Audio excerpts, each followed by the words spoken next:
Good afternoon. This is the most critical time for a speaker to talk after the lunch, because the audience is supposed to be sleeping after a heavy lunch. So it's a challenging task. But I normally take, whenever I go outside, I prefer this particular slot because this is a challenging slot. Okay? So let us start. Today's topic is benchmarking of sand plant. We are talking about sand plant.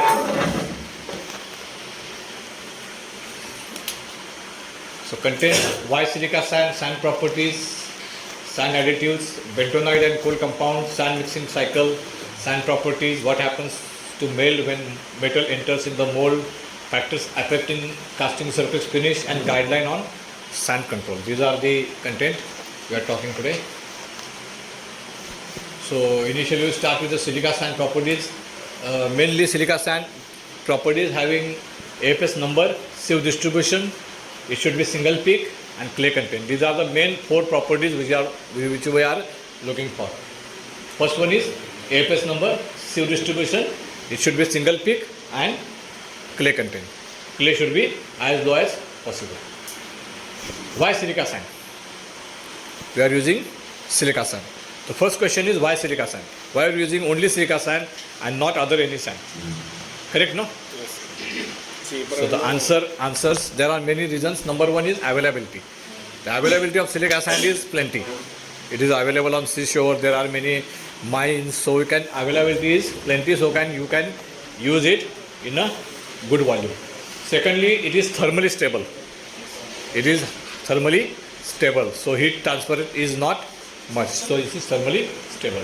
Third is its softening point is 1675 to 1725. If the sand softening point was suppose 1500, क्या होता?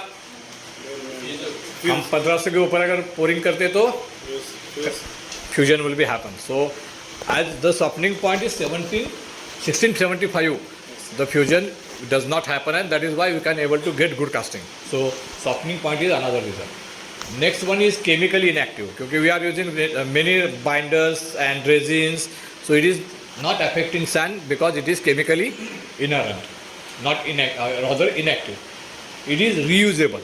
Another important factor is it can be reused again and again, so that the requirement of sand is less, so that we can consume natural resources for longer time. Otherwise क्या होता, हर बार फेंक देनी पड़ती तो अभी तक सारे सैंड के एरिया ख़त्म हो गए होते and will be in a problem. वैसे भी आने वाला है वो प्रॉब्लम कभी ना कभी, but right now because of it is reusable we have sustain. It is cheap, मतलब it is cheap, it is having low cost, 3 rupees or 3 rupees 50 paisa or 4 rupees. It is not like 50 rupees kg.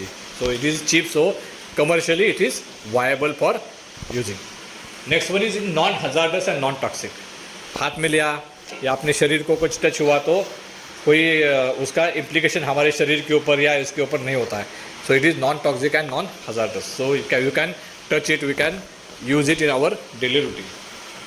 Next important factor is moldability, because it can be molded, it can use for mold making. अगर moldability नहीं होती तो फिर we cannot use it for making the mold. So moldability is another important factor. And last one is bad conductor of heat. As it is bad conductor of heat, that is thermally stable, we can use it for pouring. We can pour the metal and get the better results. Next. Benefit in using silica sand. Number one is it can be reused more than 95%. So about 90-95% we are reusing this sand. So it is commercially viable, and also requirement is less. So we can able to control the natural resources. Second is good moldability. This is a most important factor why we are using silica sand, that is good moldability properties.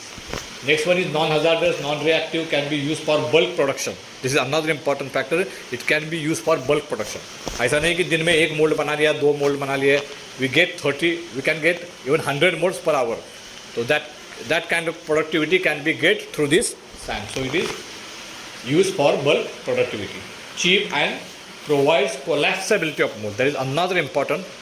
After pouring, you can able to absorb, we can able to collapse the mold so that sand can be used again.